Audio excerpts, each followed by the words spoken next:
ಅನೇಕ ದೇಶಗಳ ಸಂವಿಧಾನವನ್ನು ಅಧ್ಯಯನ ಮಾಡಿ ಒಂದು ಜಗತ್ತಿನಲ್ಲಿ ಅತ್ಯುತ್ತಮವಾದ ಸಂವಿಧಾನವನ್ನು ರಚನೆ ಮಾಡಿ ಇವತ್ತು ಸಂವಿಧಾನವನ್ನು ಅಂಗೀಕರಿಸಿಕೊಂಡ 26 ನವೆಂಬರ್ ಇರೋದ್ರಿಂದ ಇವತ್ತೊಂದು ಸಂವಿಧಾನದ ಪೀಠಿಕೆ ಎಲ್ಲ ಓದಿ ಹೇಳ್ತೀನಿ. ಅದಕ್ಕೆ ಹಿಂದೆಲ್ಲ ತಾವೆಲ್ಲ ಕೈ ಮಾಡಿ ಎಲ್ಲರೂ ಓದಿ ಹೇಳ್ತೀವಿ. ಭಾರತದ ಜನಗಳಾದ ನಾವು ಭಾರತವನ್ನು ಒಂದು ಸಾರ್ವಭೌಮ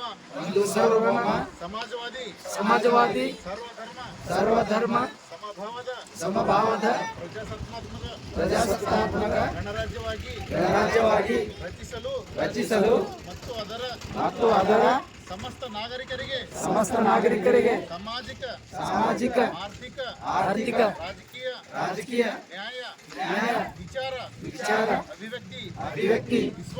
ವಿಶ್ವಾಸ ಧರ್ಮಶ್ರದ್ಧೆ ಮತ್ತು ಉಪಾಸನಾ ಸ್ವಾತಂತ್ರ್ಯ ಸ್ಥಾನಮಾನ ಹಾಗೂ ಅವಕಾಶ ಸಮಾನತೆ ದೊರೆಯುವಂತೆ ಮಾಡಲು ವ್ಯಕ್ತಿ ಗೌರವವನ್ನು ರಾಷ್ಟ್ರದ ಏಕತೆಯನ್ನು ಅಖಂಡತೆಯನ್ನು ಸುನಿಶ್ಚಯಗೊಳಿಸಿ ಅವರಲ್ಲಿ